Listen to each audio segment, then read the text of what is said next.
Buenas noches o buenas tardes a todos.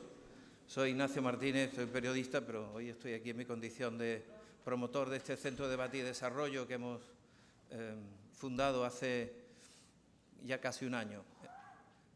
Entre los fundadores, firmantes de esta asociación, hay gente de toda Andalucía, entre otros algunos almerienses, como Pilar Navarro, que hoy tenía que haber estado aquí, pero está enferma y no ha podido venir.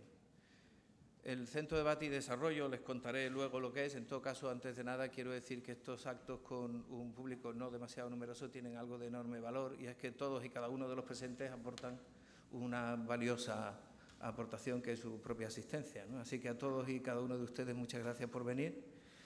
Y sobre el CDD, el Centro de Debate y Desarrollo, les diré que es una asociación que ya tiene más de 200 socios en toda Andalucía y que pretende aglutinar a la sociedad civil. Esto se ha intentado muchas veces, en gran cantidad de ocasiones a nivel local, en gran cantidad de ocasiones a nivel específico. Por ejemplo, hay una asociación que yo admiro mucho y a la que pertenece Jerónimo, que es el Observatorio Económico de Andalucía. Nosotros queremos dedicarnos a todos los asuntos que preocupan a la sociedad, también a la economía, pero digamos que estamos intentando promover un nuevo modelo educativo, un nuevo modelo productivo y un nuevo modelo político, y aportar ideas para que eso se produzca y difundirlas. Esta es la misión del Centro de Debate y Desarrollo. Si ustedes están interesados, en la página web del Centro de Debate y Desarrollo, www.centrodedebate.es, pueden encontrarnos. ¿Por qué hemos hecho esto aquí en Almería hoy? Hemos decidido especializar los territorios. Los actos que hemos organizado hasta ahora en Sevilla, inicialmente nos ocupamos de la organización territorial del Estado, pero ahora, después del inicio, estamos haciendo en Sevilla cosas dedicadas a la industria y a la energía.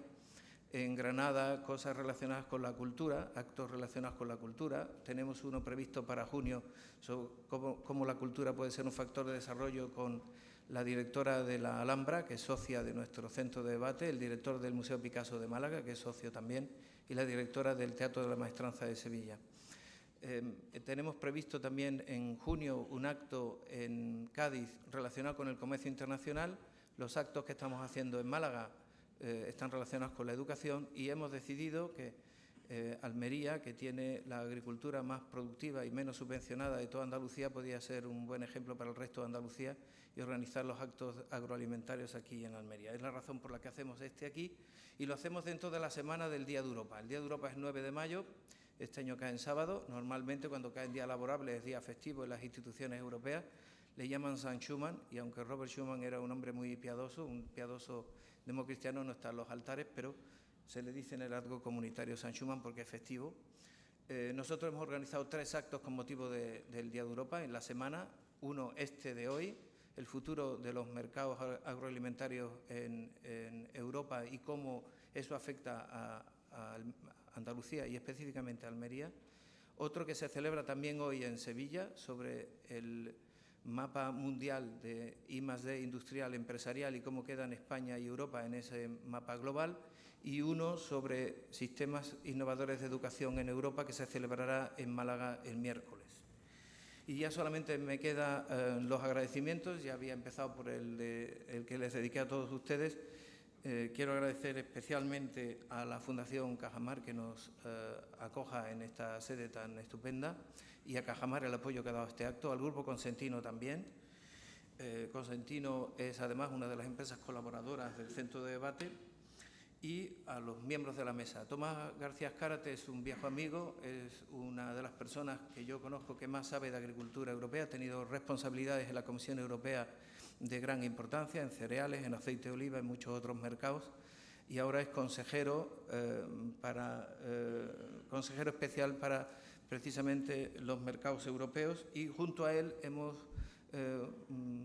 invitado a participar a una persona que considero un sabio. A ustedes le conocen mejor que yo porque lo tienen aquí a disposición, Jerónimo Molina, economista.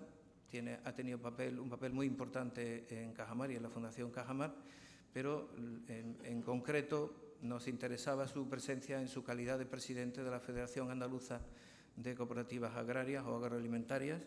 Así que seguro que será un debate interesantísimo. Se va a grabar, lo colgaremos en nuestra página web y para presentarlos a ellos y para moderar el debate hemos invitado a mi colega Pedro Manuel de la Cruz, a quien yo cedo ya la palabra. Muchas gracias de nuevo por venir y espero que disfruten.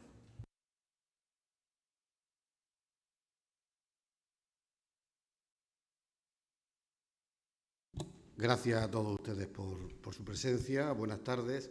Mi intervención aquí obviamente tiene que ser una intervención breve porque soy el moderador y solamente mi trabajo sería presentar a los conferenciantes y dar paso a las intervenciones. Pero me van a permitir, voy a usar de su generosidad, que les cuente una anécdota que yo creo que viene al caso de cómo cambia el mundo, cómo está cambiando y la posición que el mercado almeriense o la producción almeriense tiene en los mercados, las competencias, las fortalezas y las debilidades. Recuerdo que fue el jueves 16 de diciembre de 2004, hace ya casi 15 años, cuando don Juan del Águila, entonces presidente de Cajamar, participó en una conferencia en el espacio de reflexión Almería siglo XXI que organizaba La Voz de Almería. Durante su intervención, durante la intervención de don Juan, permaneció proyectada una fotografía, algunos de los que estáis aquí lo recordarán de esa intervención, una fotografía en la que se podía contemplar un campo inmenso de invernaderos. Él estaba interviniendo y había una foto fija en gran pantalla detrás de su intervención. Al principio pensé que el conferenciante iba a utilizar la pantalla para ilustrar o explicar algunas de sus opiniones. Era lo normal, lo obvio. Pero pasaban los minutos y veía que la foto seguía inmóvil y que Juan del Águila no tenía ningún tipo de intención de utilizar el proyector. Acabó la conferencia y tras el coloquio, don Juan, como le decimos aquí en Almería, porque es un ilustrísimo señor, lanzó una última pregunta como despedida. Cuando ya la gente se levantaba, don Juan, con ese aparente aliño de despistado, dijo: por cierto, ¿han visto ustedes esta foto que ha aparecido durante hora y media detrás de mí? Y todo el mundo le dijo, lógicamente, que sí. Y él preguntó, en tono provocativo, ¿y me podrían decir dónde es esa foto? Algunos señalaron que era de Ejido, otros que de La Mojonera, varios que de Níjar, y uno solo señaló que podría ser Marruecos. Juan del Águila escuchó a todos con escepticismo y con una cierta ironía y dijo solemnemente: no han acertado ustedes. Esa foto que ustedes han visto aquí es de Turquía. Han pasado casi 15 años desde entonces y el mercado alimentario ha continuado con su imparable capacidad expansiva. Almería ha consolidado su posición en el escenario de la producción agrícola, pero también, como ya atisbaba Juan del Águila, lo han hecho otros mercados emergentes. Estamos, por tanto, en una aldea global y la Tierra no es redonda. La Tierra en el sistema alimentario o en los mercados es plana. Por tanto, estudiar cómo debemos situarnos en ese escenario, qué argumentos debemos desarrollar o protagonizar y cuál debe ser nuestro relato ante la demanda presente y futura y ante la competencia presente y futura, es un tema central que debe definir nuestra estrategia en el mercado alimentario. El mundo está en continua evolución, en todos sus aspectos. Si en 1960 el número de habitantes sobre la Tierra era de en torno a 3.500, 50 años después, o casi 40, entre 40 y 50 años después, la cifra ascendía a más de 6.000 millones. Las previsiones demográficas son que en 2025 el número de habitantes del mundo ascienda a casi 10.000 millones. 9.000 o 10.000 millones de habitantes que también lo serán de consumidores y, por tanto, habrá que situarse en los escenarios futuros para intentar conquistarlo. Hoy, para que nos hablen del futuro de Almería en los mercados alimentarios europeos, contamos con dos expertos, como decía Ignacio. Con Tomás García Cárate, que es consejero de la Dirección General de Agricultura de la Comisión Europea, y con Jerónimo Molina, que es presidente de la Cooperativa Alimentaria de Andalucía. Estamos, pues, ante dos expertos. Y yo, para abrir el fuego, me atrevería a preguntarle a Tomás García Azcárate cómo ven el mercado almeriense o la producción almeriense, el sector alimentario almeriense desde Bruselas. Bueno, muchas gracias.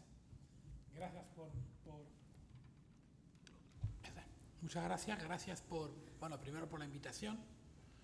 Gracias al Centro de Debate y a Cajamar por acogernos y por poder compartir con ustedes unas cuantas reflexiones. ¿Se escucha? No.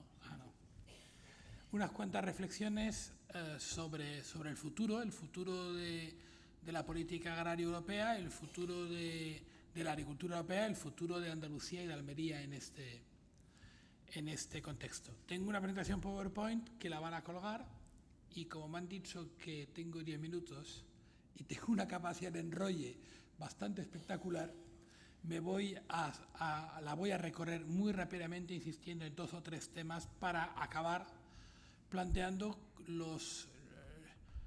las dificultades. En las escuelas de negocio nos han enseñado a hablar de los retos. No hay problemas, hay retos.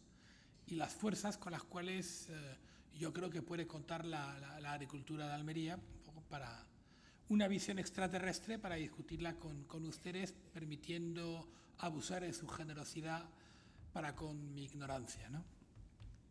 El primer tema que me gustaría señalar con ustedes es el calendario. La PAC se ha aprobado hasta el 2020, pero las negociaciones para la próxima PAC están empezando. Las negociaciones como tal, formalmente, la propuesta se espera para el 2017, pero para que haya una propuesta en el 2017, la maquinaria, la reflexión, los análisis que va a haber ahí y tal, están ya empezando. Por lo tanto, yo creo que este es un buen momento para saber lo que queremos, poderlo plantear y poder argumentar que esto se tenga en cuenta en las futuras políticas, en el futuro marco de las políticas nacionales que se está transformando la PAC. Por lo tanto, insisto, el inicio de los trabajos es hoy y ahí hay que estar contribuyendo, debatiendo y contribuyendo. El segundo tema que señalaba unas cuantas cosas que ya sabemos en este escenario de incertidumbre. Voy a pasar muy rápidamente sobre ellas, pero hay una que me parece importante y es la idea de dinero público para bienes públicos. Y eso tiene su importancia para Almería. Actualmente las ayudas se distribuyen principalmente en base a unos cuantos cultivos que tuvieron la suerte de recibir ayudas en el pasado. Y bueno, aunque haya habido evoluciones, aunque haya habido redistribuciones, el punto de partida de la distribución del mapa es este. Y incluso a nivel de agricultor, también a nivel de comunidad autónoma, a nivel de país. Bueno, pues poco a poco se está avanzando la fuerza de que en el futuro los agricultores se les va a ayudar no por lo que cultivaron hace 10 o 15 años, sino por los bienes públicos que ellos están produciendo: paisaje, agua, calidad, trazabilidad, etc. Esto es un elemento fuerza que está creciendo y que abre perspectivas interesantes para regiones como la de Almería, como el Levante, que no son regiones que tradicionalmente han sido perceptoras de fondos comunitarios, pero que sí pueden ser productoras de bienes públicos y, por lo tanto, reclamar su parte de apoyo público para los bienes públicos que generan. Yo creo que esto es un tema. Segundo aspecto alto en la agenda, el tema de la adaptación y la lucha contra el cambio climático.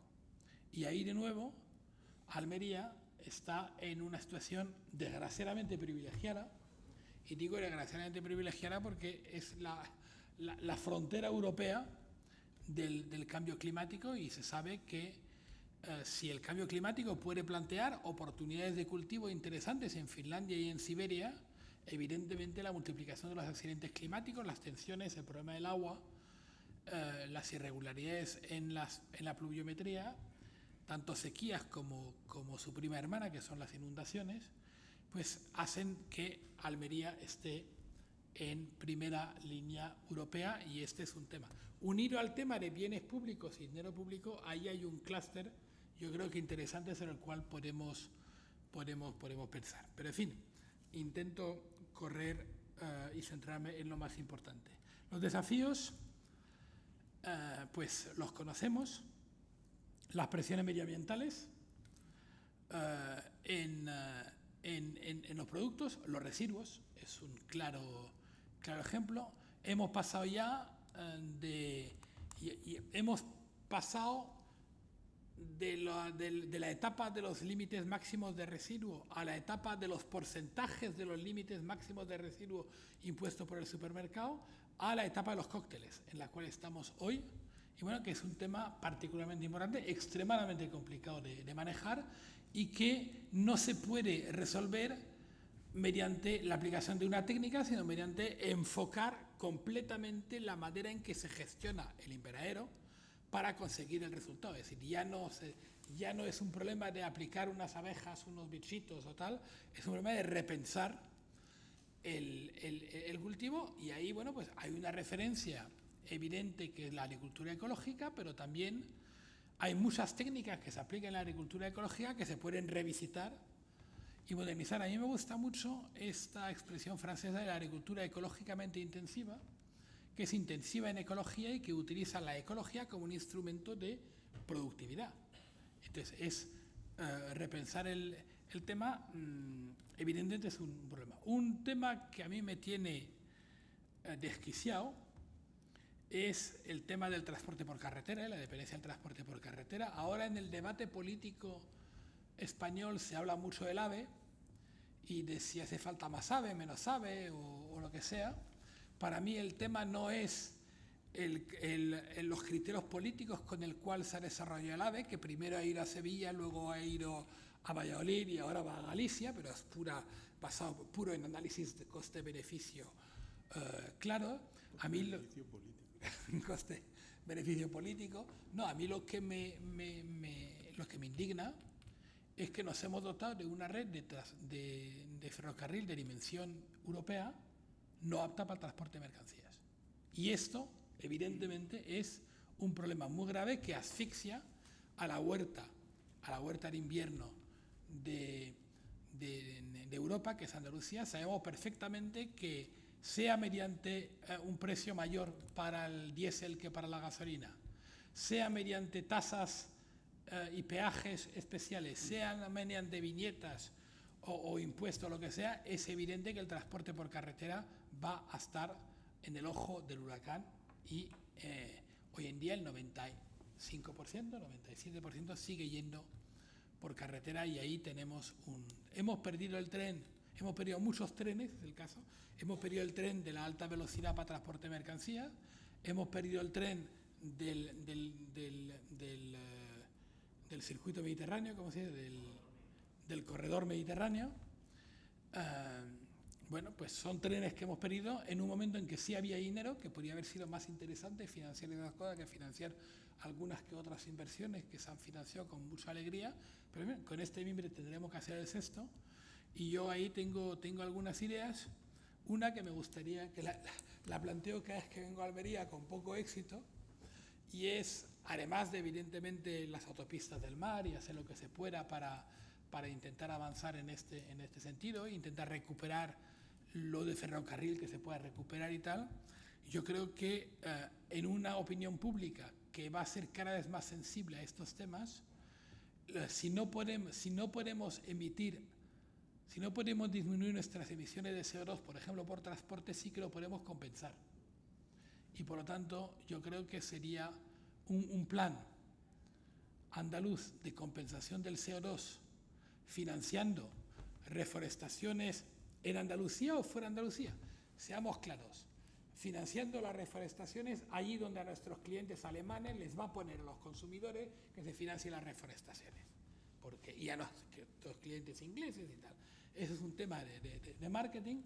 Bueno, pues puede ser y poder presentar balances de CO2 que sean neutros o positivos en base a las reducciones que hemos hecho en toda la medida de lo posible y a las compensaciones que hemos hecho. Ya sé que plantear que haya que invertir en CO2, en aforestar en otro lado, pues puede ser un problema, pues sí, pero hay muchos problemas con los cuales tenemos que lidiar y yo creo que este va a ser un argumento, un elemento, el CO2, todo este complejo, extremadamente importante en la lucha comercial. Lo vemos en todo el debate que hay de los circuitos cortos.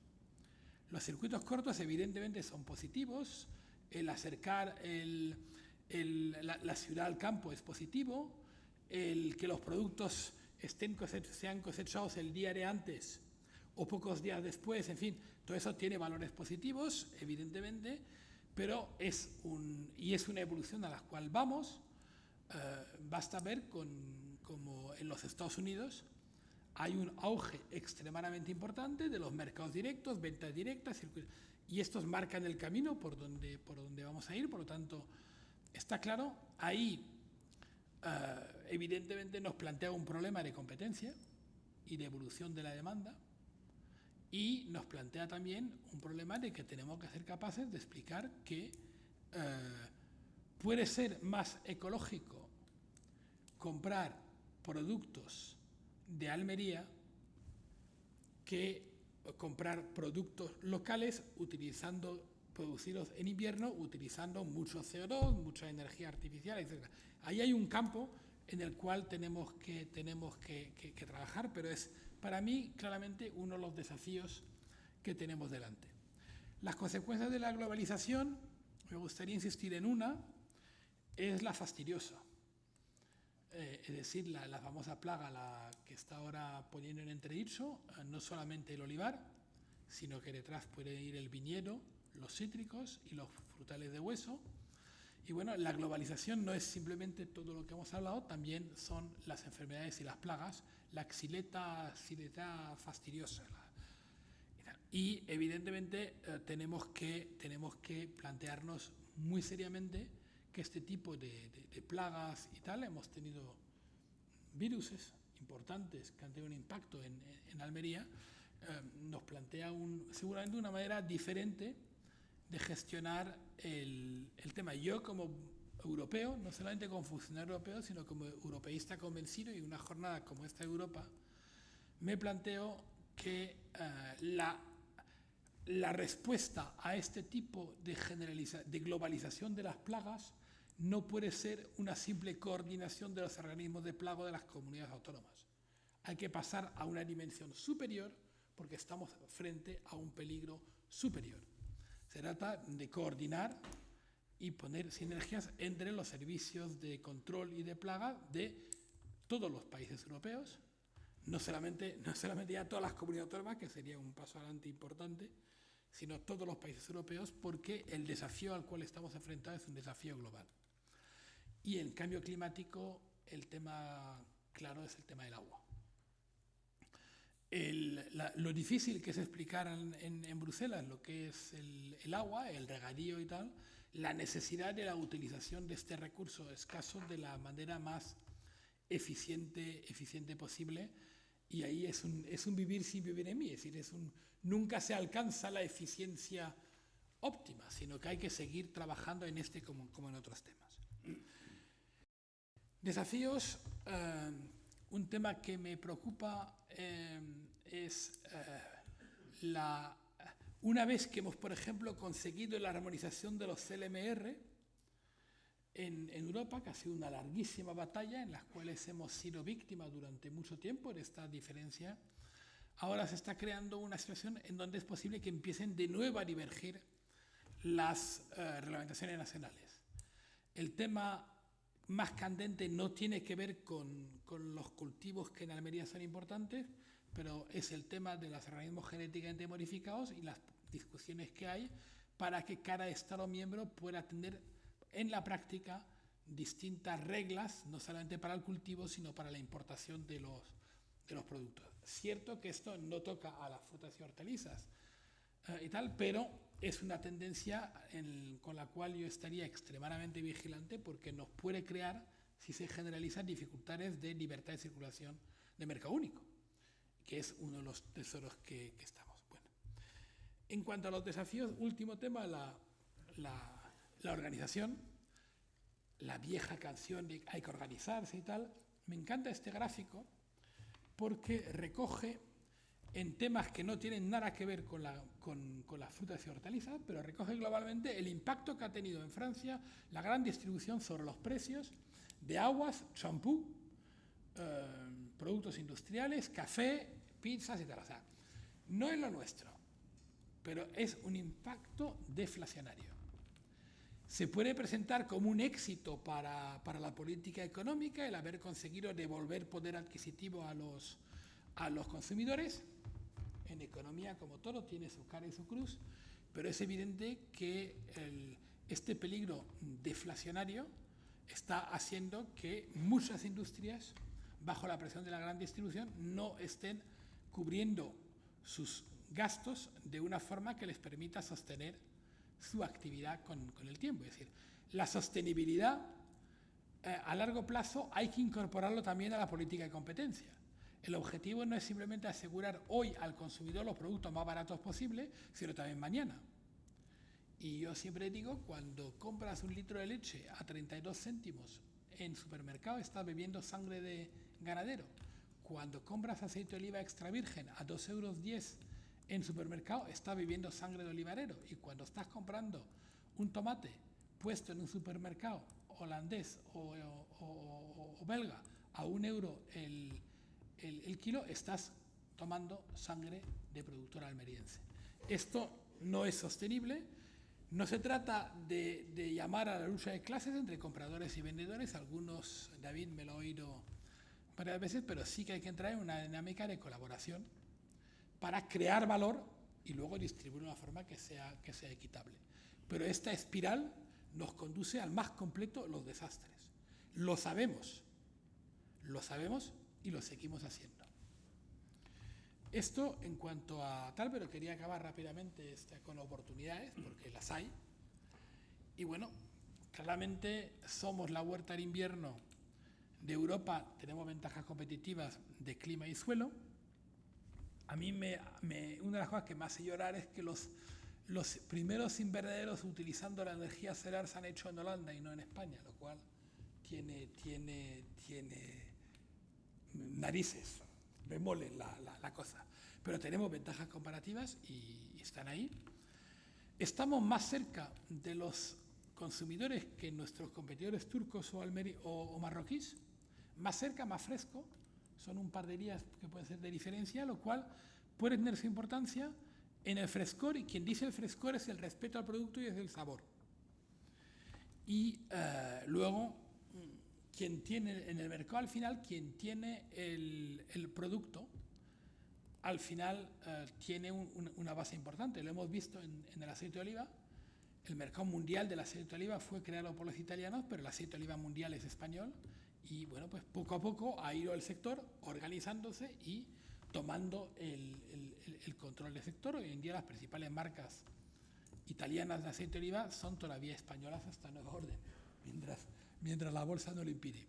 Y luego está el otro ejemplo que me parece interesante, que me ha dado ilusión, es el ejemplo de Casi, complementando las temporadas, planteándose comprar tomate holandés. Bueno, con una cooperativa almeriense se plantea el descabellado de comprar tomate holandés para completar su temporada. Y eso no es quitarle pan y trabajo a los agricultores de Almería, es asegurar un mercado para los productos de Almería, completando pues con productos de otros cuando se precie. Tanto es así que dentro de la reglamentación de las organizaciones de productores de frutas y hortalizas, sabéis que las compras de una OP a otra OP no cuentan como compras de terceros para perder la calificación de OP. Es decir, y esto no es casualidad, es que había una voluntad real de empujar hay hay que ser interproveedor o hay que ser referente gestor de producto, y bueno, pues este es un buen ejemplo. Oportunidades, en lo que es el clúster agroalimentario y de servicios, una buena parte del desarrollo de Marruecos también se transforma en oportunidades y en renta para Almería y en trabajo para Almería a través de la industria de suministros, de transporte, de servicios, de plásticos, de tecnología que se transfieren ahí. Y luego, pues, de investigación. Tenemos el IFAPA, tenemos la finca de experimental de Cajamar, tenemos la Universidad de Almería, tenemos toda una serie de mi querido CSIC y tal. Hay un clúster importante de investigación y desarrollo que es una base importante. Puerta de entrada y retaguardia mediterráneo. Para mí Marruecos claramente es una competencia, evidentemente, pero también es una oportunidad. Y como siempre he dicho, si Marruecos no va a desaparecer y Marruecos se quiere desarrollar, Almería estará mejor desarrollándose con Marruecos que desarrollándose contra Marruecos. Y bueno, desarrollándose con Marruecos es discutir uno de los artículos que escribí con unos valencianos, y es algún día lo veré, algún día habrá una organización una asociación de organizaciones de productores transeuropea, y algún día habrá una asociación de organizaciones de productores también incorporando a Marruecos y quizás a Turquía. Habrá que verlo para poder juntos cubrirnos de la ley de la competencia y poder hablar de mercado. Pero, en fin, y otra de las ventajas, yo no sabía que esto lo íbamos a hacer en Cajamar, el tener un banco, una caja centrada en Andalucía, como es Unicaja, y un banco centrado en el sector agrario, como es Cajamar, que ahora es Caja y es Banco Cajamar, y tal, pues yo creo que es una base importante para acompañar.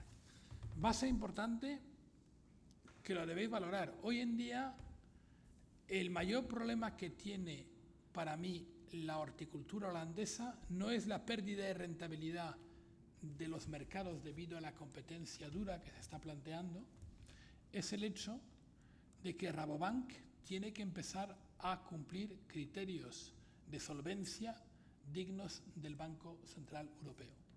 Y esto está cambiando la relación que está manteniendo Rabobank con sus agricultores. Y bueno, sigue siendo un banco al lado de los agricultores, evidentemente por genes, como Cajamar, genéticamente, está modificada genéticamente para ello, pero con menos alegría de parte de Rabobank que lo que ha habido en algunos momentos. Y bueno, y hay algunos temas difíciles, como la amortización de las cuotas lácteas y tal, que están planteando dificultades a nivel de tal. Yo creo que este es un elemento importante. Es importante contar con un compañero banquero que te pueda acompañar en tus no aventuras, en tus experimentos, en tus batallas que puedas tener. Oportunidades, lo hemos dicho, un sector que se sabe poner las pilas. Desgraciadamente, el vuelco a la agricultura integrada se hizo después del escándalo de los residuos en Alemania, es decir, fue necesario que nos menearan de fuera. Algunos en esta sala llevaban años con su bastón de peregrino intentando convencer a la gente, planteando el tema de los residuos y tal, ¿verdad? Y la gente decía, qué majo eres. Y tal. Bueno, hubo necesidad de un electroshock, pero bueno, hay gente que después de los electroshocks se queda tonto, y hay otra gente que después de los electroshocks se queda muerto. Y bueno, el sector ha reaccionado, y ha reaccionado porque este es un sector vivo, y yo creo que es Queda un tema que para mí está muy claro, y me gustaría terminar con esto, las oportunidades. La producción de Almería en los últimos 30 años, eso lo ha vivido Jerónimo desde el comité de gestión del tomate, allá con Carlos Sánchez Carrasco y tal, del Ministerio de Comercio hasta hoy, ha habido una explosión cuantitativa espectacular, facilitada por el mercado único y tal. Está claro que en los 20 próximos años no vamos a vivir una explosión cuantitativa del mismo tamaño. Por lo tanto, hay que crear valor y hay que un desarrollo que sea cualitativo al mismo tiempo que cuantitativo. Pero si ha sido principalmente cuantitativo y algo cualitativo, y esto de crear valor es un tema importante y por ahí pasa. Bueno, la página de publicidad, para que luego pongo la tuya, no te inquietes. Para que tal, si estos temas os interesan, los temas europeos, en Twitter, en Facebook y esas cosas, algunos somos viejos conocidos y nos ayudamos mutuamente en las redes sociales, ¿verdad, David? Y tal, pero en fin, y luego recordaros el Centro de Debate y Desarrollo, el apoyo de Cajamar y de Ecosentino a estas charlas. Es un cuarto de hora, pero bueno. Cuarto de hora largo. Gracias. Gracias. Visto de la perspectiva de periodista, yo creo que Tomás, la visión que ha dado de cómo se ve Almería desde Bruselas, o el sector alimentario de Bruselas, ha aportado bastantes titulares. O sea, desde el punto de vista periodístico habría bastantes titulares. Y ahora cambiamos de posición y vamos a ver la perspectiva de cómo se ve el mercado alimentario europeo desde Almería, de la mano de un experto como es Jerónimo Molina. Bueno, buenas tardes. Gracias a la organización, el Centro de Debate y Desarrollo, por invitarme a estar aquí. Esto de jugar en casa tiene pues sus ventajas y sus inconvenientes. Tiene el inconveniente de que casi todo lo que ya puedas contar ya lo saben la mayoría de los amigos que nos acompañan, y el inconveniente de estar con Tomás, que ha hecho una exposición en toda regla y que yo voy casi a improvisar un rato para suscitar el debate. La visión que siempre las cosas en la vida las puede enfocar o bien los problemas, no los retos, los problemas. Los puedes ver la parte del problema que está ocasionada por los demás, por el entorno, por la competencia, etcétera. Pero siempre hay una parte del problema que eres tú mismo, que tienes cosas por hacer y que muchas veces nos ocupamos más de ver lo que los demás nos generan de problemas que en ver qué es lo que nosotros tenemos que hacer para solucionar la parte que nos corresponde. Y yo quiero orientarme un poco más en esta segunda cuestión, ¿no? Me habían planteado no la relación de Almería ante los mercados europeos, sino la relación de Andalucía ante los mercados europeos. Voy a dar una serie de claves de Andalucía y luego pues unas cuantas de Almería también. Llevamos años ya en Cajamar, en el Instituto de Estudios, hace muchos años, que estamos viendo que el problema fundamental de Andalucía es que su producción final agraria es casi una cuarta parte de la española. Sin embargo, su aportación a la industria agroalimentaria es solo un 12%. Esto quiere decir que no transformamos los productos, que exportamos o producimos materia prima, pero no transformamos el producto. Este es el valor añadido. De hacerlo o no hacerlo, pues supone que el valor añadido generado en la región lo multiplicaríamos por 1/3 si industrializáramos como la media española. No como Cataluña, como las regiones que más industrializan, sino solo haciéndolo como la media andaluza, tendríamos 1/3 más de valor añadido bruto y un 25% más de empleo. Estos son en torno a unos 65.000 puestos de trabajo que se generarían si transformáramos justo en la media europea, española, sin hacer ninguna concesión más. Estos dibujos hemos puesto muchas veces, pero en palabras decís que el trigo, convertirse en harina es multiplicar por 3 por 5 su valor. Si es pasta lo que hacemos es multiplicarlo por 8 y si hacemos galletas pues multiplicamos por 40 el valor del trigo. Si hablamos de leche, pues envasarla es multiplicar por 4 su valor, añadirle omega 3 o calcio es multiplicar por 5 y ya hacer probióticos, pues multiplicar por 16. Esto nos da una idea de cuál es el gran reto de Andalucía. El gran reto de Andalucía es no limitarse a producir materia prima, sino producir alimentos tal como lo demanda el consumidor final. De hacer esto, no hacerlo, o multiplicamos enormemente nuestro valor, nuestra renta y nuestro empleo, y además pues fidelizamos al consumidor porque se identifica con nosotros, mientras que si hacemos materia prima pues se diluye y somos fácilmente sustituibles. Entonces, yo creo que Andalucía no debe abordar un cambio de modelo productivo, ni España debe abordar un modelo de cambio productivo como insistentemente se hace para avanzar en el campo de la tecnología, de la I+D, etcétera, sino lo que tiene que hacer es incorporar la tecnología y la I+D existente a las producciones locales que tenemos. No es tanto cambiar el modelo productivo como incorporar en nuestro modelo productivo la innovación y las tecnologías existentes.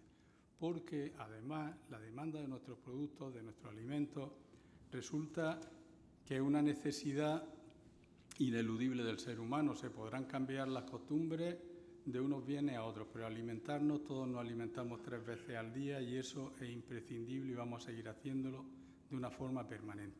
Por lo tanto, tenemos un gran producto, lo que tenemos es que adaptarnos permanentemente a las necesidades de los consumidores en la forma en que nos demandan.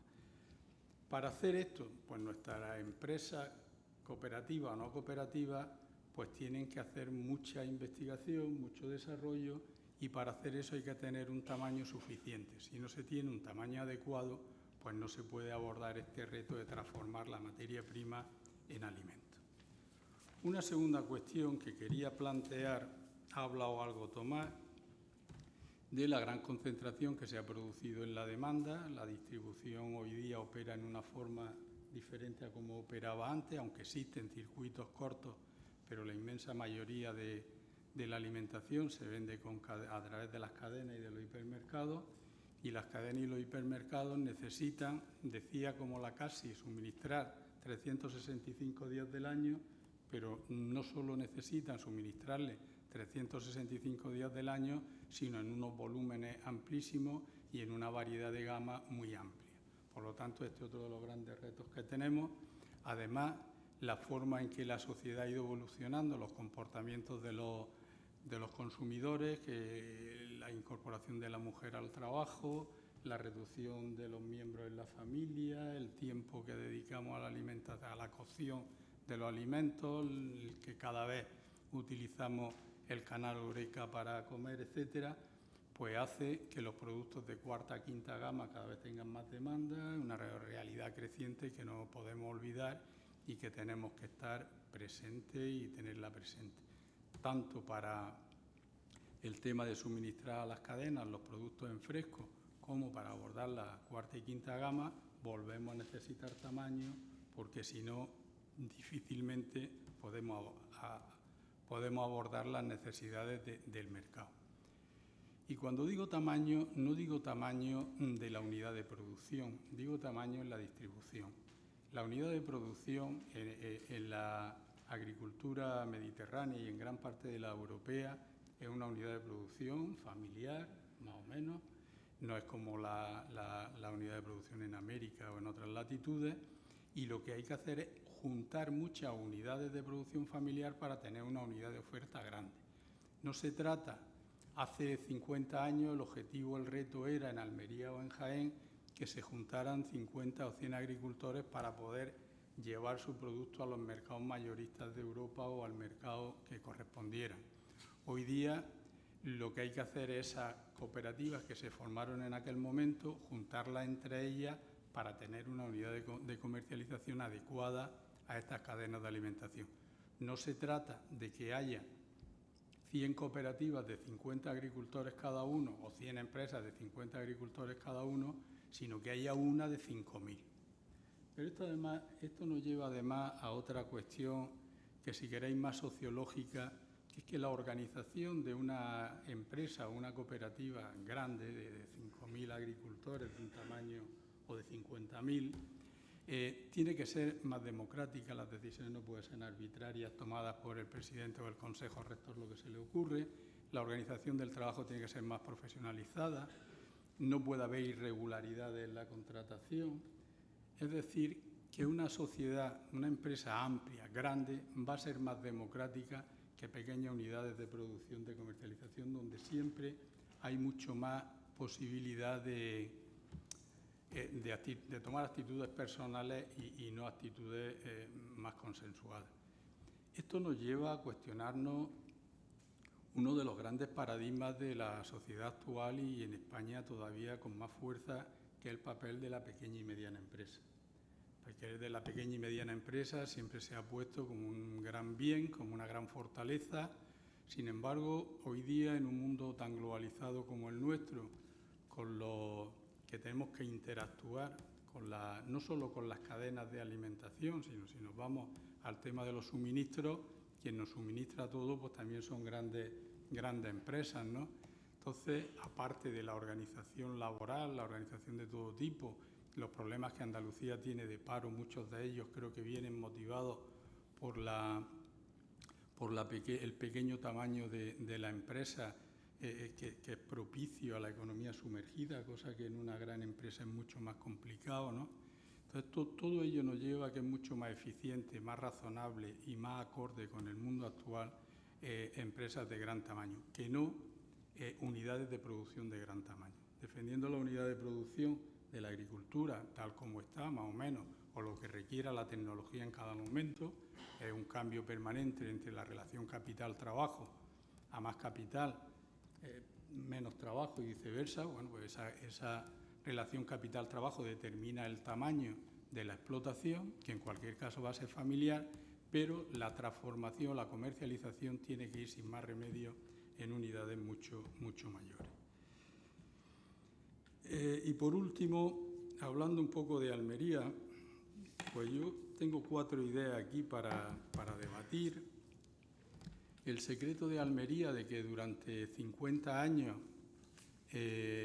funcione el modelo y con sus altibajos lógicos, pero la tendencia siempre ha sido creciente, es porque permanentemente la agricultura almeriense se ha ido adaptando a las necesidades de los consumidores. De muchas formas, tanto en el producto en sí como en la forma de comercializarlo y de distribuirlo. Pues eso es lo que tiene que seguir haciendo. ¿Cuáles son las tendencias actuales? Pues a nivel de producción hay dos claras. Por una parte, el tema ecológico. Yo creo que una tendencia irreversible, antes o después es una cosa que cada vez está más demandada y hay que trabajar en ese sentido. Y la otra cuestión es valorar nuestros productos como alimentos y, por lo tanto, preocuparnos de los valores nutritivos que tienen los alimentos. Esto es una cuestión que cada vez la sociedad se preocupa más, cada vez todos estamos viendo. Ayer mismo o hoy venía en El País un editorial sobre cómo incide sobre el cáncer algunos alimentos, cómo incide la alimentación en la salud, y esto es vital. Nosotros tenemos una situación privilegiada en este aspecto, ya que nuestras hortalizas son productos naturales que contienen todas aquellas cualidades que otros alimentos tienen que incorporarle externamente. Sin embargo, nosotros no tenemos que añadirle ninguna cuestión externa a los alimentos, sino que nuestros alimentos ya la tienen. Lo que tenemos es que ponerlo en valor y que se conozca que realmente lo tiene. Volvemos a la situación anterior. Para que se ponga en valor hace falta que haya empresas capaces, primero, de analizar y conocer realmente las características de nuestros productos, saber qué elementos nutricionales tienen, estudiar su incidencia sobre la salud y luego publicitarlo en los mercados. Desde unidades pequeñas, obviamente, esto no se puede hacer, esto hay que hacerlo desde unidades grandes. La otra cuestión que quería plantear de Almería es la necesidad de concentración para transformarlo. Lo he comentado antes, la cuarta y quinta gama es imprescindible, cada vez se demanda más, cada vez las bolsitas para echarle aceite y sal y tener la ensalada hecha, cada vez se demanda más y tenemos que avanzar en ese sentido. Y luego hay dos cosas que son de carácter externo al propio agricultor, pero sí son muy nuestras, muy de Almería. La primera, por ponerlo en una frase, el invernadero lo tratamos como pequeña industria, son industrias artesanales, pero al fin y al cabo industria, y toda pequeña industria, todo taller se desarrolla y puede funcionar dentro de un polígono industrial que le dé servicio y le interactúe. No puede funcionar un taller industrial en medio de un campo desorganizado, donde no se esté organizada la limpieza del campo, donde no se recojan los residuos, donde la inmigración no esté suficientemente regulada. Eso no puede funcionar. El sistema funciona en su conjunto o no puede funcionar. No puede haber un invernadero con la máxima tecnología, con una inversión enorme, y que si llueve la agua del vecino le caiga o por no recoger los residuos las enfermedades de uno y de otro se propaguen por el campo. O funciona el conjunto o no se puede seguir hacia adelante. Y esto es una función, esto es una cuestión que tenemos que reclamar como primera prioridad. Viene derivado esto porque hemos pensado más a corto plazo que a largo plazo. Tomás hablaba de sostenibilidad, y la sostenibilidad de nuestro modelo depende de que el entorno lo haga sostenible. Si no hacemos un entorno sostenible, no podemos avanzar más, porque el hombre dentro del invernadero ya ha hecho todo lo que humanamente podía dar de sí. Aquel emigrante que vino en los años 60, que bajó de la Alpujarra con una formación limitada, trabajando, investigando, aprendiendo, renovándose, ha hecho ahora mismo una de las explotaciones agrícolas más modernas de Europa y, por supuesto, de España y de Andalucía. Pero el entorno que lo soporta no es acorde. Hay una grandísima diferencia entre lo que ha hecho el individuo y el entorno que lo soporta. Y eso puede ser el principal factor limitante de nuestra actividad, mucho más peligroso que Marruecos o que Turquía, sin lugar a dudas. Y por último, esta provincia tiene una situación anómala. Tomás hablaba del ferrocarril como medio de transporte, los problemas del camión, pero Almería es una isla. En infraestructura Almería está totalmente aislada, el precio del avión es un disparate, el tren no existe. Yo creo que Baleares o Canarias, pues aparte de que tienen barcos que funcionan regularmente, tienen unos precios especiales para los aviones, que prima su situación geográfica de lejanía, ¿no? Yo creo que nosotros deberíamos reclamar, ya que no hay forma de organizarlo, reclamar un estatus a Europa, porque en España dudo que no hagan caso, claro, insular o extraco, no sé qué, pero buscar algo, porque de hecho esa es la situación. Si a una situación de hecho, a unos fenómenos concretos se le da un tratamiento, pues nosotros tenemos esa situación, ¿no? Tenemos que pedir un régimen de insularidad, porque si no, hasta hacer reuniones como esta es un problema. Yo continuamente organizo cuestiones en Madrid, en Sevilla, en Córdoba, en cualquier sitio se puede organizar cualquier cosa. En Almería es imposible organizar nada. Y si no puedes organizar, no puedes poner lo tuyo, no puedes salir a recibir lo de los demás, y hay una situación de aislamiento realmente preocupante. Yo dejo aquí la cuestión, le paso a Pedro Manuel la palabra, y si queréis debatir algo lo debatimos, y a vuestra disposición. Gracias. Y otra batería de...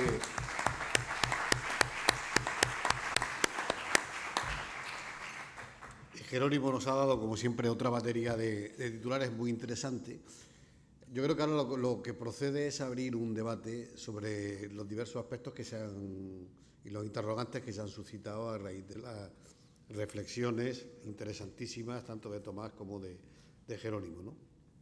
No sé quién se atreve a abrir el fuego, pero si me permitís yo podría abrir el fuego por lo último que ha dicho Jerónimo, y es que si el hombre del invernadero ya no puede dar más, ¿quién tiene ahora, quién puede y quién debe dar más? El sector empresarial almeriense, el sector político, ¿quién puede dar más?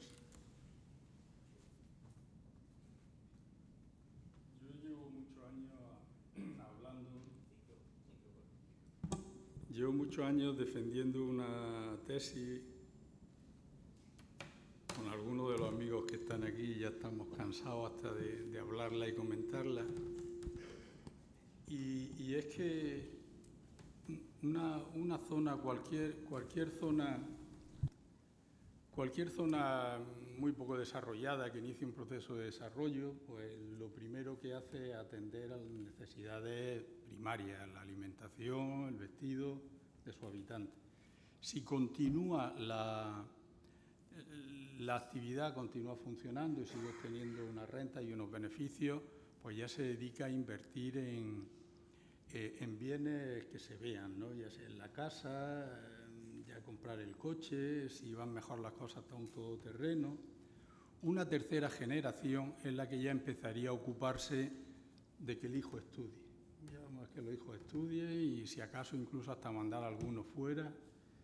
Y en una cuarta generación pues llegaría la dedicación a mejorar la cultura del territorio. La naturaleza de los problemas que he señalado solo se pueden solucionar desde un nivel cultural ambicioso. Cultura que vea más allá del corto plazo, que sea capaz de ver el largo plazo y sobre todo de actuar no individualmente, sino colectivamente. Lo que la investigación supone a la empresa de avance es lo que la cultura supone a la sociedad para capacidad para abordar los problemas. Y eso es lo que falla muy preocupantemente en nuestra provincia. Tenemos que hacer un esfuerzo muy considerable para que la sociocultura, lo público, el concepto de lo público en nuestra provincia sea el que rija las cosas públicas, no las actividades individuales o las ocurrencias de uno o de otro. Solo desde una visión colectiva se podrá avanzar en este sentido. O sea, que tú crees que es necesario que se llegue a ese cuarto estadio, ¿no?, de socialización de la cultura y de participación de unos intereses compartidos en un espacio económico compartido. Ahora, ¿en qué estadio estamos? Voy a poner un ejemplo, un ejemplo más concreto. Todos sabemos que Granada lleva muchísimos años con mucho menos desarrollo que Almería. Es evidente, ellos están en decadencia, una sociedad en decadencia. Fue a principios de siglo y gran parte del siglo XX una ciudad y una provincia esplendorosa, pero desde mediados de los años 60 empieza un declive del que difícilmente se... Sin embargo, el background, la cultura de la provincia viene de aquella época y los diputados, los medios de comunicación, si me pone hasta los médicos si quiere, la cultura, la política, la organización de la sociedad es mejor que la nuestra, porque viene de esa cultura. Si nosotros no tenemos esto como reto, no nos da tiempo a arreglar los problemas, porque se va a agotar el modelo. Entonces tenemos que acelerar estos aspectos que son los más urgentes ahora mismo. Yo creo que la sociedad almeriense está un poco entre el todoterreno y mandar el hijo a Inglaterra, entre la segunda y tercera fase.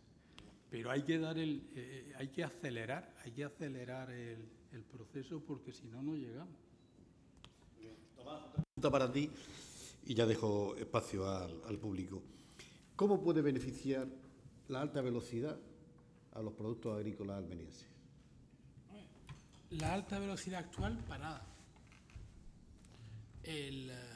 Yo lo que digo es que hemos invertido cantidades ingentes en dotarnos de una red de ancho europeo, y si lo hubiéramos concebido permitiendo el transporte de mercancías, lo cual exige, por ejemplo, un diseño particular en cuanto a las pendientes, que tienen que ser un poco más suaves, tiene que obligar cada 50 o 60 kilómetros, en fin, es algo que técnicamente está resuelto, cada 50 o 60 kilómetros tener unos aparcaderos para que los trenes de viajeros puedan viajar y no pueda el transporte de mercancía bloquear la alta velocidad de tal.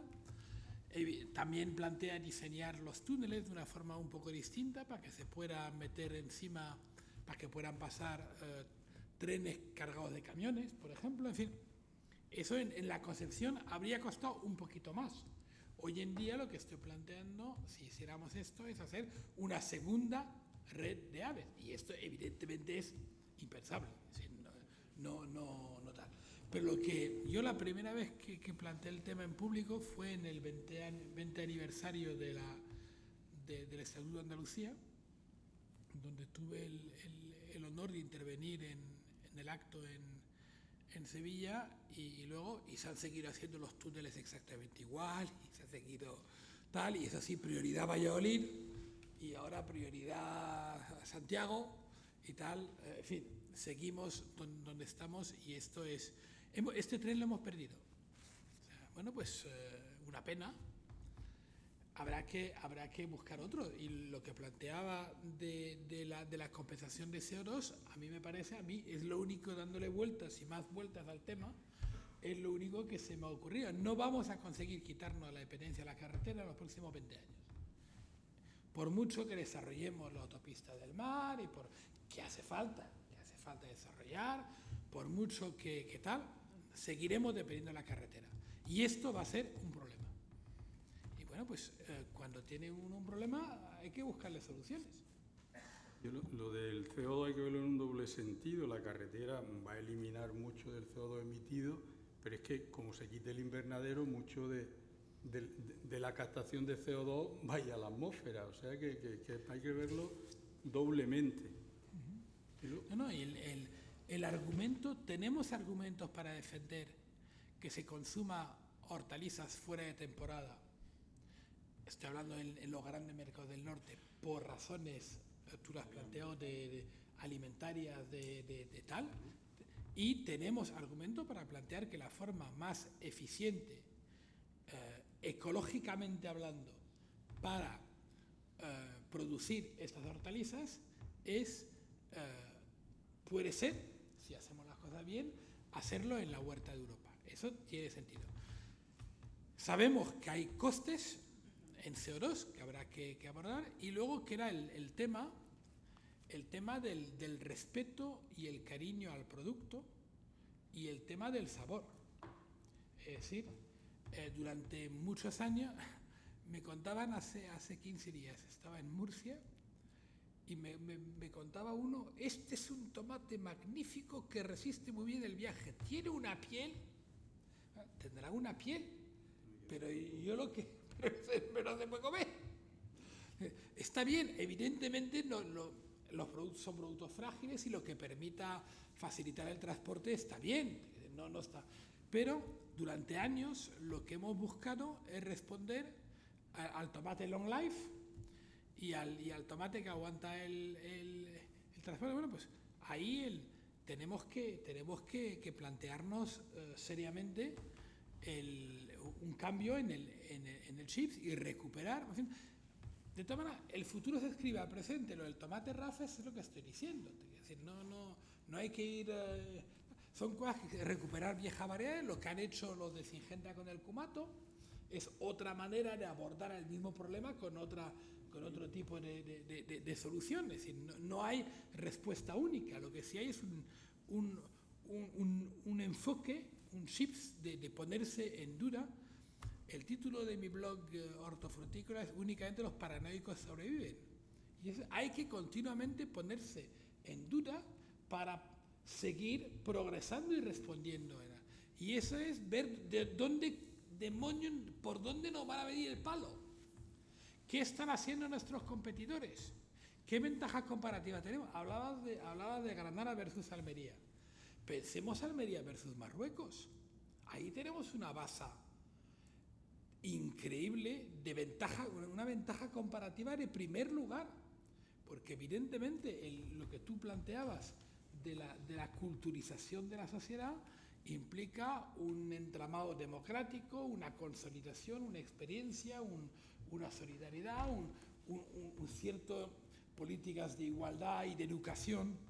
En fin, es algo que va mucho más allá una política urbanística, en fin, una educación en el sentido de que no nos parezca normal el tirar los envases o tal en la calle, no en la ciudad, y los papeles en la calle, en fin, todo esto, evidentemente, tenemos una ventaja comparativa tremenda.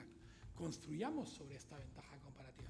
Y una última cosa, en un día como hoy, la respuesta más... Eso lo tienen que hacer los políticos. O esto, que es verdad que los políticos se tienen que poner las pilas, tenemos los políticos que nos merecemos, por muy desesperante que pueda parecer a primera vista. O eso lo tiene que hacer Sevilla, o lo tiene que hacer Madrid, o lo tiene que hacer Bruselas. Bueno, es verdad, pero lo tenemos que hacer todos, incluyendo Almería, incluyendo el Ejido, incluyendo Cabo de Gata, etcétera, etcétera. Muy bien, abrimos el turno. Vamos a ver muchas preguntas. Empezamos con Lola.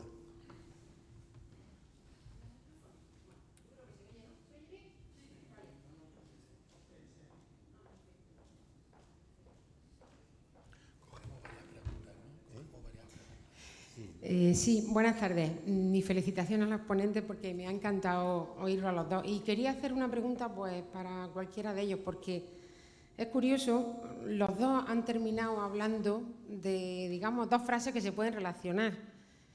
Tomás ha terminado hablando de crear valor y Jerónimo ha terminado hablando de, más o menos, ese valor, ese entorno sostenible, qué pasa con el paisaje por fuera. En fin, todo eso que parece que a los agricultores nos sigue sin preocupar. Y ha dicho ¿a quién? Y yo, después tú le has preguntado, Pedro, pero creo que no se ha terminado de contestar. Y yo vuelvo a hacer la pregunta. El agricultor no da más. Se supone que se ha dicho, ¿no? Porque, bueno, quizá ahora está entrando la tercera generación, yo soy la segunda generación, pero ahora mismo nuestras prioridades siguen estando muy centradas en conseguir esa calidad que afortunadamente en los últimos 7 o 8 años con la introducción del control biológico pues nos ha facilitado, digamos, continuar en esos mercados. Pero sí es cierto que seguimos estando en manos de la gran distribución, no nos equivoquemos, y ellos pegan un pequeño zapatacillo y los productos se van al suelo. Y para pegar ese pequeño zapatacillo y poder presionar más a esas cooperativas súper digregadas que cada una oferta a como puede para sacar todo el género de sus socios, pues lo que hacen es, entre otras cosas, no sé de qué forma, y tampoco quiero acusarles directamente, pero sí a ellos les conviene pues, una serie de programas, de reportajes, etcétera, que se hacen sobre nuestra agricultura, más o menos manipulados. Independientemente del nivel de manipulación, cuando esos programas se producen, nos rasgamos las vestiduras, todos, los agricultores, los periodistas, los políticos, las administraciones, todo el mundo nos rasgamos las vestiduras, pero jamás se aborda el tema. Hace unos meses en el Congreso Internacional, la Jornada de Agricultura Familiar, planteé esto en la mesa redonda de cooperativas. Creo que Tomás se acordará.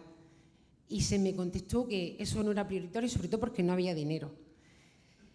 Esa creación de valor, ¿cuándo se va a empezar a trabajar por parte del sector, del agricultor base? Pienso, y me da mucha pena reconocerlo, no va a salir, porque no es consciente de la falta de imagen y de la poca capacidad que tenemos los agricultores de base para crear valor. Yo creo que ahí el sector comercializador, que tan centrado está en presentarle sus maravillosos productos a la gran distribución y que jamás en los 40 o 50 años que llevamos se ha fijado en poder llegar al consumidor directo, al consumidor final, y no me habléis de que es muy caro, de que es imposible, porque no es así. Hay veces que, si tuviéramos imaginación, no era tan caro llegar. Y os hablo un poco con conocimiento. Es muy triste, y sabéis que yo me dedico a trabajar sobre todo con turismo. Llevo 2 años trabajando masivamente con alemanes y con nórdicos. Y es una auténtica pena que tú le enseñes, le muestres una realidad que en cuanto salen de tu entorno, porque se mueven, comprueban lo contrario. Pero no me quedo solo en la agricultura. Os digo el comentario de una señora sueca hace 2 días, que por qué en el hotel ella vio que echaban todas las basuras juntas, que ella pensaba que aquí separábamos las basuras, y la señora me lo contaba escandalizada. ¿De acuerdo? Y hay otra... En fin, hay que trabajar no solamente con los agricultores, hay que trabajar con la sociedad almeriense, porque la sociedad almeriense sigue sin saber cómo hay que contar lo que hacemos. Y siempre pongo el mismo ejemplo y muchos de vosotros estáis hartos de oírme.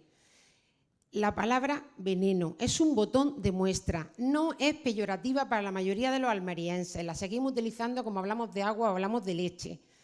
Y eso se nos tiene que caer ya de la boca y cambiar el discurso, que no estamos echando un venenillo de calcio, estamos echando un alimento que le falta al pepino en invierno porque por las bajas horas de luz y bajas temperaturas no es capaz de subirlo arriba porque tiene muy poca transpiración. Lo pongo como ejemplo, pero podría estar mucho tiempo hablando, pero de verdad, ¿quién lo tiene que hacer? Esas cooperativas, esa comercialización. Yo pienso que se debe de hacer un trabajo desde arriba, administraciones, sector, trabajar con el agricultor base y enseñarle a transmitir, y con los periodistas, y con mucha gente que se dedique a comunicar y que de verdad tenía que ponerse enfrente de cómo nos ven los consumidores para entender a lo que me refiero. Y quería terminar con una pregunta. Llevamos unos años, me consta, muchos agricultores y muchas cooperativas trabajando en el tema de nichos de mercado, de productos, digamos, delicatessen, sobre todo la gama de mini, etcétera. A mí me da mucha pena porque la mayoría de las cooperativas han entrado con esos productos, al final, en la gran distribución, en el gran canal, y se está consiguiendo que el consumidor no lo valore. No lo valora. Y os puedo dar algunos ejemplos. Mi pregunta sería, ¿cómo es posible poner en valor esos productos? ¿Por qué no es planteable para una cooperativa tamaño medio o grande en Almería, con esas empresas, unidades familiares, que no hay por qué, como tú lo has dicho, si tenemos futuro aunque seamos pequeños, pero ¿por qué no es planteable las cooperativas empezar a trabajar? La mayoría de ellas no se lo plantean con el canal Oreca. Esa micro logística que hace falta, no se lo plantean. Centrados puro y duro en la gran distribución, cualquier gran distribuidor pega un zapatacillo con un producto y empiezan todos a temblar. Y ha pasado hace unos meses. Lanzo todas esas preguntas, disculpad que me haya extendido. Gracias. Vamos siempre con la pregunta rápida y respuesta también rápida, porque si no, hay que muchas preguntas pedidas. Yo diría dos cosas sobre el dinero. Voy a ser un poco provocador y me disculparán. Dinero debe haber porque cualquiera que haya estado en Fruit Logística en Berlín no puede creer que no haya dinero para promoción comercial. Tiene sentido este derroche de Fruit Logística en tal. No se podría pensar en una presencia española importante en la mayor feria del sector todavía, hasta que Fruit Attraction tal, pero no se podría pensar en una participación más austera, más empresarial, menos explosiva y tal que la que hemos tenido. Este año fue un poquitín mejor, crisis obliga, pero yo creo que ahí hay un... Segundo tema, respondiendo muy rápidamente, los nichos de mercado. Muchas veces, cuando estas cooperativas llegan a los nichos de mercado, ya no son nichos. El que gana y el tal es el primero. Y ahí tenemos el caso de La Palma, por ejemplo, que con mucho adelanto ha disfrutado de los años en que el tomate cereza y el mini tomate y tal era un nicho. Hoy en día prácticamente ya se está transformando en una commodity. Son los primeros que han lanzado los tomates tricolores en envases, y ahí sí que había una innovación, una novedad de cara al consumidor, pero bueno, después de esto, al cabo de 5, 6, 7 años, los que llegan después, no te digo que lleguen tarde, porque está bien que lleguen, pero evidentemente ya no llegan a nichos, llegan a trozos de mercado en los cuales hay que estar, pero como hay que estar. Me recordaba Schumpeter que tenía la teoría de precisamente el primero, el que ejerce como monopolista y está teniendo el beneficio hasta que llegan los demás. Las preguntas de Lola son incontestables. Y yo le diría a Lola que todo ello, lo que ella plantea, se hará cuando el agricultor no piense en la liquidación del día a día y piense en la liquidación de campaña. Cuando el agricultor piense y lleve las cuentas de campaña, desde el 1 de agosto hasta el 31 de julio, haga la cuenta, entonces podremos hablar de todas esas cosas. Y ese tiene que ser nuestro mensaje, y ese tiene que ser el mensaje permanente, decirle a la gente que no se puede pensar en el precio diario, que eso no tiene ningún sentido ni económico ni de nada. Hay que pensar en campaña y en explotación y hacer una contabilidad normal y corriente. Pero yo, hablando, me he acordado del tema del institucionalismo que está muy en boga, un libro famoso de ¿Por qué fracasan los países?, de Acemoglu y Robinson, y dice que son las instituciones lo que hace que los países funcionen o no funcionen, grosso modo, ¿no? Que no es el clima, que no es la cultura, que no es la religión, sino que sobre todo las instituciones, que unas funcionan y otras no. Unas son extractivas y que dificultan el desarrollo, y otras inclusivas que lo propician. ¿Qué hacen las instituciones en nuestro entorno concreto? Están proliferando desde hace años almacenes ilegales que se dedican a comercializar productos con total impunidad, sin pagar seguridad social, sin pagar el sueldo de los convenios, sin tener registros sanitarios, sin nada de nada. Se han denunciado 500.000 veces por Coespal con localización de dónde está cada uno, y la administración es que no es problema mío, es que es de Sevilla, es que no de no sé dónde, de acá y de allá. El tema de los inmigrantes, que permanentemente nos sacan en las televisiones europeas vergonzosamente y con razón, lo exageran, pero lo que hay, lo exageran. Pues llevamos años donde no nos hemos planteado aquí si esto existe o no. ¿Se habla alguna vez? Hay un problema, hay una realidad que hay que organizar, no un problema, una realidad que hay que organizar, que hay que poner su reglamentación, que seguirla y sancionar al que no cumpla como corresponde. Eso es porque las instituciones no funcionan. Otro caso sangrante. De los pozos de Bernat del Ejido se está trayendo el agua para la ciudad de Almería.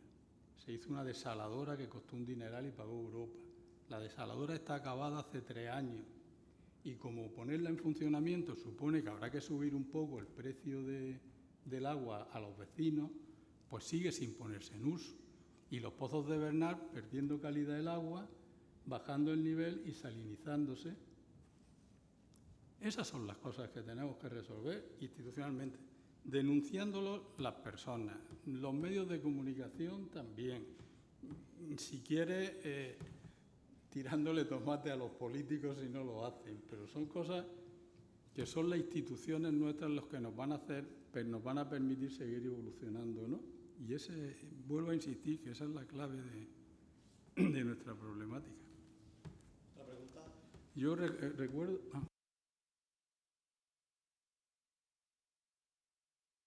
Insisto, las preguntas cortas, respuestas cortas, porque llevamos más de hora. Sí, también había una palabra atrás.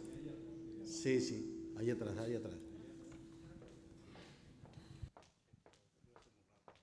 también voy a ser rápido. Hola, Tomás. He visto que en la presentación había algo referente al TTIP, pero en fin, supongo que por la velocidad y por el poco tiempo que tenías no has dicho nada. Quería preguntarte respecto al TTIP, de qué manera, si sabes algo, porque parece ser que es una cosa que se lleva con poca transparencia, no desde las instituciones, las negociaciones con los Estados Unidos, de qué manera, lo que sepas, puede afectar positivo o negativamente a la agricultura almeriense. Y si hay unos retos o hay unas oportunidades, si estamos preparados para ello, o qué habría que hacer para prepararse ante esa eventualidad de ese posible acuerdo. Porque, aunque no lo has dicho también, y creo que está enlazado, ¿no? No vaya a ser otro tren que nos pase o que nos arrolle, ¿no? Por el tema que has planteado del AVE, ¿no? Que efectivamente, pues siendo tan claro, podríamos decir, blanco y en botella, habiendo dinero, está claro que los objetivos prioritarios y la estrategia de desarrollo en este país no pasaban por defender la agricultura que existía aquí en el sudeste ni en el Levante. Había otro tipo de intereses, ¿no? Gracias. Tengo que responder breve el tema del TTIP, me vuelvo loco. Intentando ser lo más breve posible. Sobre el TTIP hay muchísima demagogia política y no política que existe. El acuerdo no existe y por lo tanto nadie sensato puede decir que el acuerdo va a ser bueno o malo. Ni los que nos lo intentan vender como todas las bondades y tal, ni los que lo tal. Habrá que ver el acuerdo y todos sabemos que lo importante de un acuerdo no es tanto los articulados sino la letra pequeña. Por ejemplo, en cuanto a la letra pequeña, ¿vamos a conseguir incorporar al TTIP una armonización en exigencias fitosanitarias? Si sí, eso puede ser una buena noticia para una agricultura exportadora como la almeriense. Pero pregunta, ¿van a entrar en el TTIP las reglas no solamente del gobierno federal, sino también las reglas de los estados americanos? Porque Europa es una libertad de circulación de mercancías y una vez que has entrado en Europa y cumples con los reglamentos europeos, tienes garantizada la libertad de circulación de mercancías. En Estados Unidos, en particular en el sector hortofrutícola, hay reglamentaciones distintas entre estados que pueden impedir la importación de un estado americano a otro estado americano. ¿Va a entrar la reglamentación de los estados también en el ámbito de la negociación? ¿Sí o no? De las respuestas a esta pregunta podrá depender que el impacto sea positivo o negativo. Por lo tanto, yo frente a los... Hombre, yo creo que un buen acuerdo, si hubiera un buen acuerdo con los americanos, sería una buena noticia. Lo que pasa es que es complicado y es muy difícil, porque tenemos temas que nosotros queremos abordar y un enfoque que es muy distinto al suyo. El suyo, la idea de que nosotros en Europa somos buenos y producimos calidad y los americanos son malos y producen mierda, es un poquitín simplificada. Es decir, los americanos son los primeros de la clase, algo bueno harán. Es decir, no seamos respetuosos de tal. Pero en fin, hay dos culturas diferentes y dos maneras de enfocar diferentes y no es fácil. Pero la respuesta de verdad entra en el detalle, en la letra pequeña, y eso está muy por escribir. La otra cosa que me sorprende, eso es famoso de la poca transparencia. Yo no conozco ninguna negociación que sea transparente. Es decir, yo estoy metiendo mi casa en Bruselas. No le digo al tío que me va a comprar cuál es el precio por mínimo al cual yo le puedo soltar la casa. Evidentemente, el precio que ha anunciado es mayor que el precio al cual estoy dispuesto a... Pero este dato me lo guardo yo. Es decir, en una negociación la transparencia tiene que ser... Nunca ha habido tanta transparencia como hasta ahora. Y hay muchos datos y se han puesto muchos documentos. Pero es evidente que las líneas rojas de verdad y el detalle de la línea roja no se suelta, evidentemente, como tal. Por lo tanto, que una negociación con los americanos no sea con luz y taquígrafos, yo siempre recuerdo, en un tiempo se podía citar, cuando Lenin y tal, con los acuerdos con los americanos, Lenin tenía en las tesis de Mayo, entre otros, la transparencia más absoluta en las negociaciones. Y cuando le tocó negociar la paz con los alemanes, transparencia absoluta en la negociación de la paz con los alemanes. Y lógicamente, cuando hubo un principio de acuerdo, a discutir, ¿qué hicieron los alemanes? Ofensiva militar y ganar no sé cuántos miles de kilómetros cuadrados y tal. Momento en el cual Lenin dijo, uy, no, aquí se firma la paz con los alemanes y ya está. Y las condiciones de la paz pues fueron al final las que impusieron los alemanes, una de las cuales cláusulas fueron secretas como cualquier acuerdo. Es decir, una negociación nunca puede ser con luz y taquígrafo. Eso no nos hagamos ninguna ilusión. Con respecto a otras, es bastante más transparente que otra y bueno, esperemos a ver la letra pequeña y trabajemos para que los responsables sean conscientes de la letra pequeña.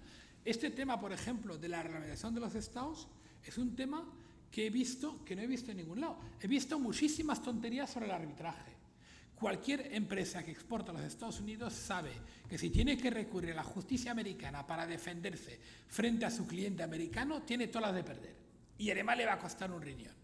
Por lo tanto, que haya mecanismos de arbitraje en relaciones comerciales es una cosa absolutamente normal en cualquier tipo de relación comercial. Habrá que ver qué temas queremos que entren en el arbitraje comercial y qué temas queremos excluir. Para eso hace falta currarse los temas, hacer una lista positiva, una lista negativa. Es mucho más fácil decir no al arbitraje. Bueno, no al arbitraje. Las empresas exportadoras quieren arbitraje. Lo que no quieren es ir a justicia. Lo que no quieren es ir a la justicia americana para discutir. En cambio, mucho menos ruido se ha hecho con el tema de la legislación de los estados, que puede ser un obstáculo que anule cualquier concesión que haga el Estado federal a los exportadores europeos. Y si no, acordaros todos los problemas que hemos tenido, por ejemplo, con las clementinas americanas. ¿Otra pregunta? Pedro. Solo quería hacer una puntualización. Es que en relación con el AVE, con lo que ha dicho Tomás del AVE, tengo entendido que lo común, o sea, todas las líneas de AVE normalmente se han hecho solo para pasajeros. Pero hay una excepción, y esa excepción es precisamente la de Almería.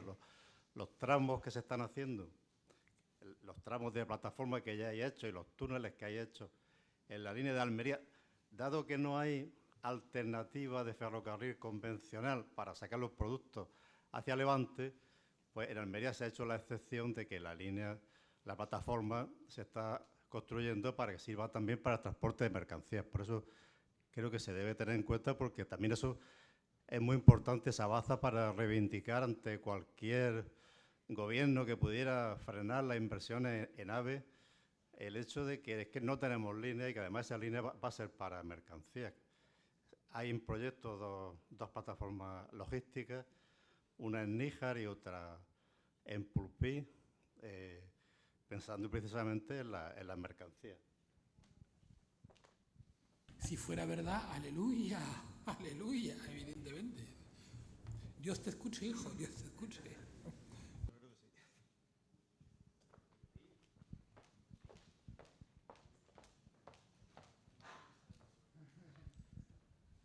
Sí, buenas noches. Primero decir que soy Manuel Gómez, concejal de Agricultura del Ayuntamiento de Ejido, y felicitar a los ponentes porque me ha parecido muy interesante ambas ponencias. En cuanto a lo que quiero hacer, alguna puntualización. El Ayuntamiento de Ejido, yo soy funcionario, llevamos 20 años trabajando con la higiene rural, con su etapa, claro.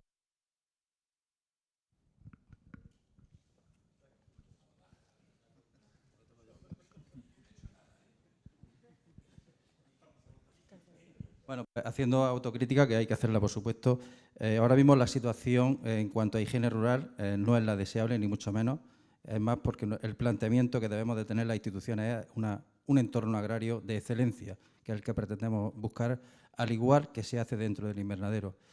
Tengo que decir que existe una gran mayoría de agricultores concienciados de hacer una buena gestión de sus excedentes o de sus residuos, y que no podemos esperar a ese cuarto o quinto estadio de futuras generaciones que vengan con otra idea, con otra renovación, para aportar y para buscar soluciones. Una agricultura intensiva, necesitamos soluciones a más corto plazo. Y eso ocurrió con la lucha biológica, y así fue. Y hemos visto que no había que esperar a nuevas generaciones para que se ponga en marcha un control, una lucha biológica que tanto éxito está teniendo. Con higiene rural tenemos muchas deficiencias, pero el agricultor hoy está ávido de tener soluciones integrales para llevar sus excedentes. Necesita una planta, o mayor número de plantas de compost, donde poder destinar sus restos vegetales. Necesita también lo que dice el Reglamento de Residuos de Andalucía, que es un punto de acopio de todos los residuos plásticos. Hoy el Sistema Integrado de Gestión Cicloagro es un sistema que está regulado, pero que no está funcionando. Se debe de poner en marcha. ¿Para qué? Para que no haya la menor duda. Cada vez que hacemos una actuación en limpieza en el entorno, vemos como algún desalmado o alguien, ya digo que no es una mayoría, que hay una gran mayoría de agricultores concienciados, y aquellos que en una situación de que no encuentran dónde destinar sus restos plásticos, pues los descargan en algún sitio que hace mucho daño a todo el entorno, muchísimo. Una pequeña carga, y voy a dar un dato, de los 7.000 toneladas anuales de restos plásticos que se generan en el municipio, estoy hablando de que puedo tener dispersos unas 300.000 kilos ahora mismo en todo este municipio, pero que genera un importante impacto. Llámese manta térmica, malla de las ventanas, en fin, una cantidad de residuo plástico que hoy por hoy está regulado cómo se debe de gestionar. Y por otro lado, si la Administración no toma esta iniciativa, desde el Ayuntamiento, a través del Consejo Municipal Agrario, donde está representado todo el sector, se pone en marcha un sistema para hacer una gestión de todos los destridos de los centrales de manipulados. Se crea una empresa con una gran mayoría de empresas de la comercialización, Frutilados del Poniente, aportan capital social a esta sociedad, quieren hacer el ensilado, transformación, valor añadido, mano de obra, todo lo que queramos llamarle, y que está en marcha, bueno, pues ahora mismo pendiente de la cesión de los terrenos, pero que es un proyecto que va a venir a dar solución.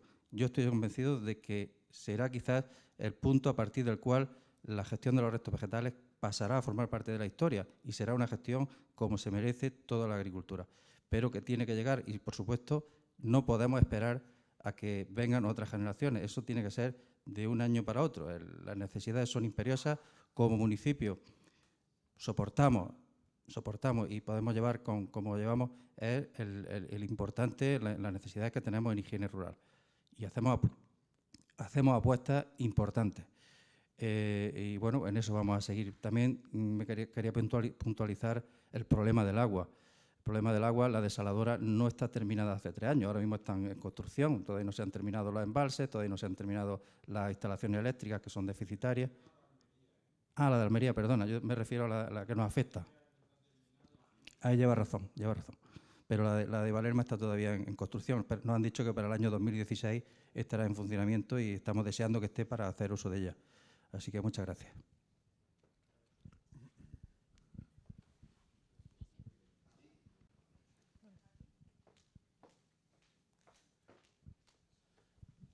Perdona que es que yo como soy ingeniero pues, hago puntualizaciones, pero soy ingeniero de la rama de infraestructura, de camino.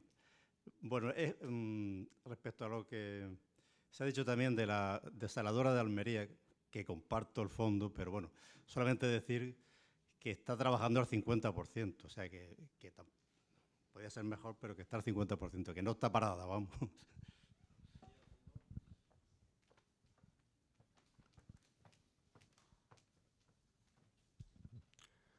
Hola, buenas tardes. Buenas noches ya. Felicitar a los dos ponentes y simplemente puntualizar una cuestión, ¿no? Y es que siempre ha dado la sensación de que, no sé, los agricultores tienen que solucionarlo todo. Son los responsables de poner en valor los productos en determinados contextos, son los encargados de la regulación de la inmigración, son los encargados del desarrollo de la infraestructura, son los encargados de hacerlo todo. Evidentemente hay que cambiar mucho la cultura todavía, dejar ese cortoplacismo que hemos mencionado, pero evidentemente hay un tirón de orejas para las instituciones, fundamental. Es decir, los agricultores no son los encargados de eso, en su mayor medida, y recordar simplemente que el inicio de todo esto empieza con la declaración del campo de Dalía de zona de interés nacional. Entonces, con un poquito de ese interés con lo que se inició esto por parte de las instituciones, yo creo que avanzaríamos muchísimo más. Simplemente eso.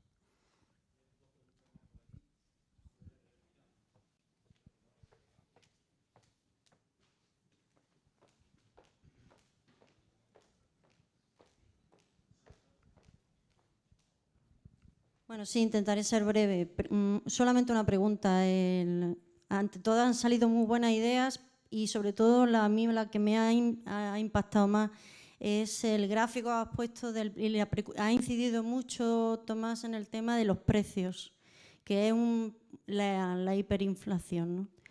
Una pregunta rápida. ¿Qué incidencia tiene este tratado que hemos comentado este compañero y yo sobre el tratado de TTIP, sobre la influencia de los precios, es decir, porque una de las consecuencias que creo que es la desregularización de esos precios y de no control. ¿Qué puede decir sobre eso?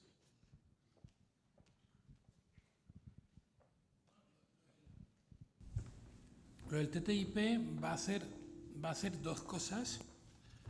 Primero, una reducción de los derechos de aduana, mecanismo clásico, en fin, pero no es lo más importante, pero sobre todo armonización o aproximación, convergencia en normativa entre las dos partes para que se pueda establecer una norma de referencia. Vamos a ver, hoy en día el futuro del mundo hoy en día se está escribiendo en Asia.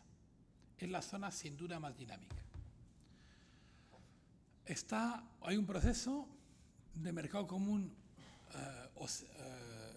pacífico, es decir, de gran zona comercial que reúna los grandes países de Asia junto con los Estados Unidos.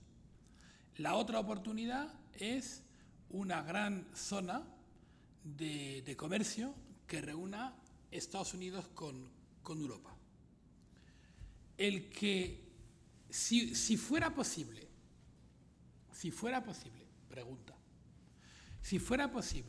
que nos pusiéramos de acuerdo hoy, los americanos y los europeos, sobre un nivel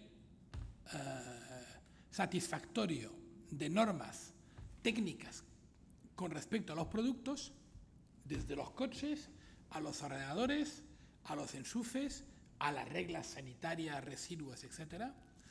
Sin duda, todavía hoy, esto se transformaría en la referencia mundial y los chinos exportando se adaptarían a este estándar para poder exportar a los dos grandes mercados que son Europa y Estados Unidos. Dentro de 10 o dentro de 15 años, si esto no se hace ahora, dentro de 10 o dentro de 15 años, las normas que se construyan en la zona pacífica van a ser las normas que van a impartir en el mundo. Y nosotros nos tendremos que adaptar a estas normas. Que no digo ni que sea bueno ni que sea malo, pueden ser cojonudas, no lo sé, habrá que ver caso por caso. Pero está claro que Europa perderá su capacidad a imponer sus normas al resto del mundo. Es lo que está en juego en esta negociación. Y tenemos un horizonte de 10, 15 años como mucho, en las cuales esto todavía es posible. Dentro de 10 años, 15 años, habremos perdido la batalla y será lógicamente el centro más dinámico del mundo el que fijará las normas, no solamente para los productos que existen hoy. El 40% de los productos que se comercializarán dentro de 15 a 20 años no existen hoy. Y las normas las van a hacer los que las van a crear, y será esta gran zona. Este es el gran tema de debate del TTIP. Frente a eso, los críticos dicen, y quizás tengan razón, esto es una tarea imposible, no nos vamos a poner de acuerdo. Bueno, quizás tengan razón, pero yo creo que vale la pena intentarlo. ¿Tú quieres decir algo? No, que hay que... Última pregunta. Inés.